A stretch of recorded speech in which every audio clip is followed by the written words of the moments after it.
No nosso último encontro, no Salmo 54, nós aprendemos a mobilizar o nome e o poder do si mesmo diante da denúncia e da quebra de confiança. Agora, ao adentrarmos o Salmo 55, a psique humana desce a um dos vales mais lancinantes e dolorosos de toda a experiência relacional.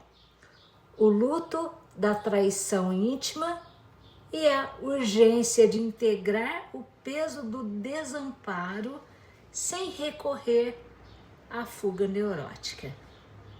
Na tradição bíblica, o Salmo 55 é atribuído a Davi durante a conspiração de Absalão, momento em que o seu conselheiro mais íntimo e amigo de confidências, Aitofel, uniu-se àqueles que tramavam a sua destruição.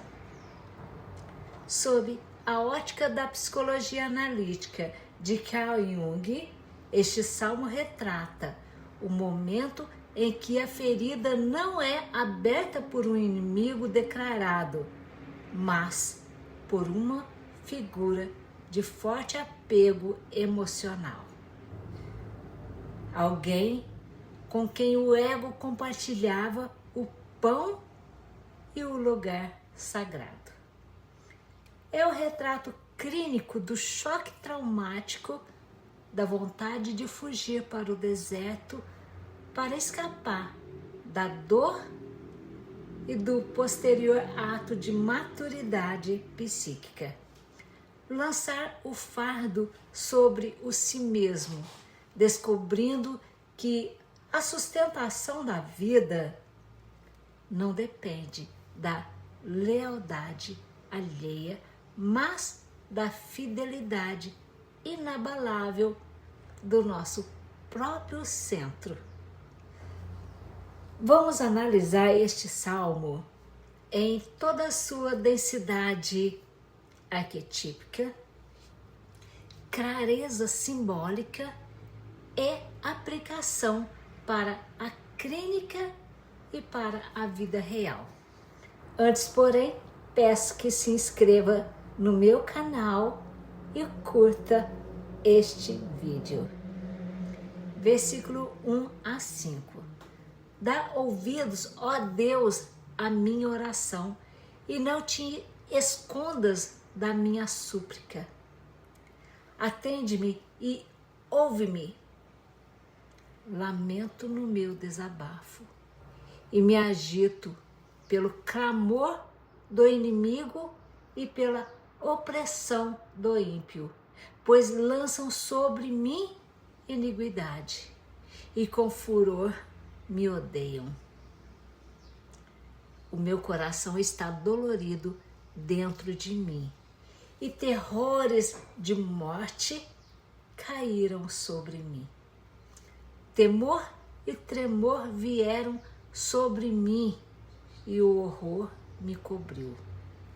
O salmo abre com a expressão somática e emocional do trauma agudo. O salmista não usa racionalizações abstratas. Ele descreve o corpo reagindo à dor, o coração dolorido, o temor e tremor e a sensação sufocante de terrores de morte. Na prática clínica contemporânea, este trecho ilustra a reação do cliente que acabou de sofrer um golpe afetivo devastador. A quebra inesperada de uma sociedade, a descoberta de uma traição conjugal ou a deslealdade de um amigo íntimo. A invasão da angústia é tão intensa que o sistema nervoso entra em colapso. Reconhecer e verbalizar esse desabafo diante do divino é o primeiro passo para conter o desespero e impedir que a dor se transforme em sintoma psicossomático ou depressão paralisante. Versículos 6 a 8. E eu disse: quem me dera asas como de pomba, então voaria e estaria em descanso. Eis que fugiria para longe e pernoitaria no deserto. Apressar-me-ia a escapar da tempestade e do vendaval.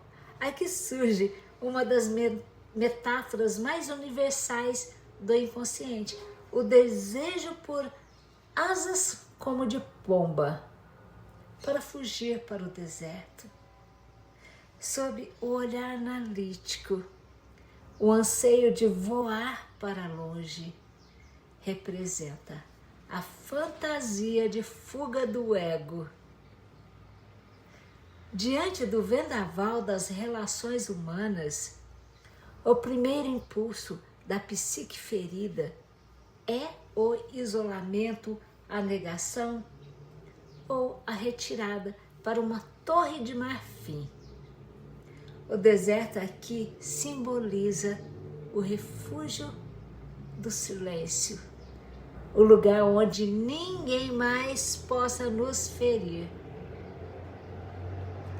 No entanto, a análise nos ensina que a cura real não acontece na fuga geográfica ou afetiva, mas na travessia e na elaboração da dor dentro da própria realidade. Versículo 9 a 11. Destrói, Senhor, e divide as suas línguas, pois vejo violência e contenda na cidade.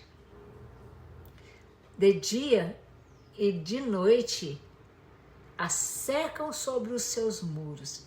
Iniquidade e malícia estão no meio dela. Maldade há dentro dela, engano e fraude não se apartam das suas ruas. A cidade dominada pela violência, contenda, malícia e engano simboliza tanto o ambiente relacional tóxico quanto a mente invadida por caos dos pensamentos obsessivos pós-traição. A discórdia das línguas é o antídoto pedido pelo salmista, quando a mentira e a conspiração perdem a coerência. A verdade vem à tona. Clinicamente, este momento exige do indivíduo a capacidade de enxergar o ambiente e as pessoas com realismo desprovido de ilusão. As ruas da cidade interna precisam ser limpas da fraude, das falsas expectativas, para que a saúde mental possa ser restaurada. Versículo 12 a 14. Pois não era um inimigo que me afrontava, então eu o teria suportado. Nem era o que me odiava que se engrandecia contra mim, porque dele me teria escondido.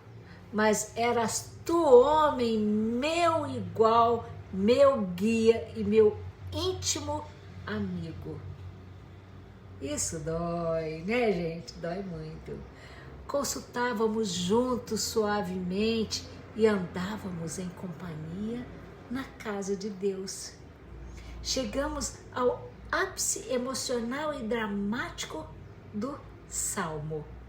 O salmista declara com dor profunda que o golpe não veio de um adversário comum, mas do seu igual, guia e amigo íntimo, alguém com quem compartilhava confidências e caminhava junto até o santuário.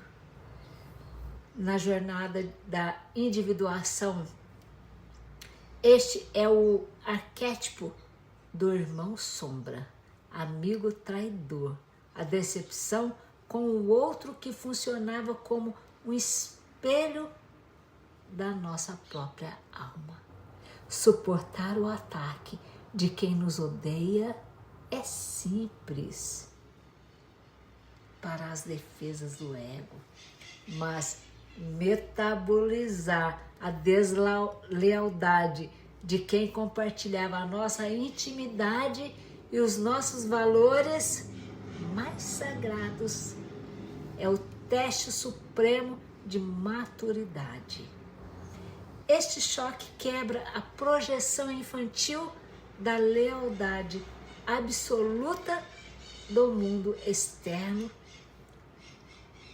e força a consciência a recolher suas projeções e buscar sustentação apenas na sua verdade interior. Versículo 16 a 19. Eu, porém, invocarei a Deus, e o Senhor me salvará. De tarde e de manhã e ao meio-dia orarei e clamarei a Ele, e Ele ouvirá a minha voz. Livrou em paz a minha alma da peleja que havia contra mim, pois eram muitos contra mim. Deus ouvirá e os afligirá. Aquele que preside desde a antiguidade. Diante do colapso do vínculo humano, o salmista adota uma nova disciplina psíquica. De tarde, de manhã e ao meio-dia orarei. Essa atitude representa a constância e o ritmo na reconstrução do eixo ego-si mesmo. Aquele que preside desde a antiguidade é o próprio si mesmo, arquetípico.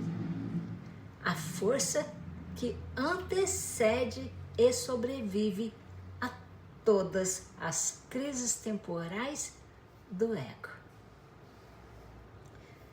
A entrega continua.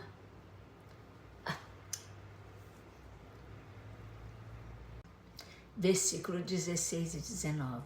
Eu, porém, invocarei a Deus e o Senhor me salvará. De tarde e de manhã e ao meio-dia orarei e clamarei a Ele, e Ele ouvirá a minha voz. Livrou em paz a minha alma da peleja que havia contra mim, pois eram muitos contra mim. Deus ouvirá e os afligirá, aquele que preside desde a antiguidade. Diante do colapso do vínculo humano, o salmista adota uma nova disciplina psíquica. De tarde, de manhã e ao meio-dia orarei. Essa atitude representa a constância e o ritmo na reconstrução do eixo ego-si mesmo. Aquele que preside desde a antiguidade é o próprio si mesmo. Arquetípico. A força que antecede e sobrevive a todas as crises temporais do ego. A entrega contínua dos conflitos a essa instância superior restaura a paz interna. mesmo enquanto a batalha externa ainda reverbera. Versículo 20 a 22. Lançou as suas mãos sobre os que tinham paz com ele. Quebrou a sua aliança. As palavras da sua boca eram mais macias do que a manteiga, mas no seu coração havia guerra. As suas palavras eram mais brandas do que o azeite. Contudo, eram espadas desembainhadas. Lança o teu fardo sobre o Senhor e Ele te sustentará. Nunca permitirá que o justo seja abalado. O versículo 21 faz um diagnóstico cirúrgico da falsidade da persona. A fala macia como a manteiga e o azeite que oculta o coração belicoso e as espadas afiadas da perversidade. E em resposta a essa duplicidade, surge o grande preceito libertador do versículo 22. Lança o teu fardo sobre o Senhor e Ele te sustentará. Na clínica analítica, lançar o fardo é o ato supremo de desapego e confiança. É a renúncia ao desejo obsessivo de controlar a narrativa, de provar a própria inocência ou de carregar nos ombros o peso da maldade do outro. Quem sustenta o justo não são os aplausos ou a fidelidade humana, mas a rocha do si mesmo. Versículo 23. Mas tu, ó Deus, os farás descer ao poço da perdição. Homens de sangue e de fraude não viverão metade dos seus dias, mas eu confiarei em ti. O salmo encerra delimitando o destino de cada atitude. A falsidade e a violência consomem a si mesmo, conduzindo o indivíduo fraudulento ao seu próprio abismo ético e psíquico. Para a pessoa que atravessa a dor com dignidade, a frase final sela o seu destino. Mas eu confiarei em ti. O ego ferido pela traição deixa de ser vítima das circunstâncias e emerge como um sujeito fortalecido que transformou o veneno da decepção no remédio do discernimento, ancorando toda a sua existência naquilo que jamais falha. Sou Cássia Junqueira e faço atendimentos online e presencial. Escreve aqui embaixo nos comentários, por favor. Confiança. Até o próximo.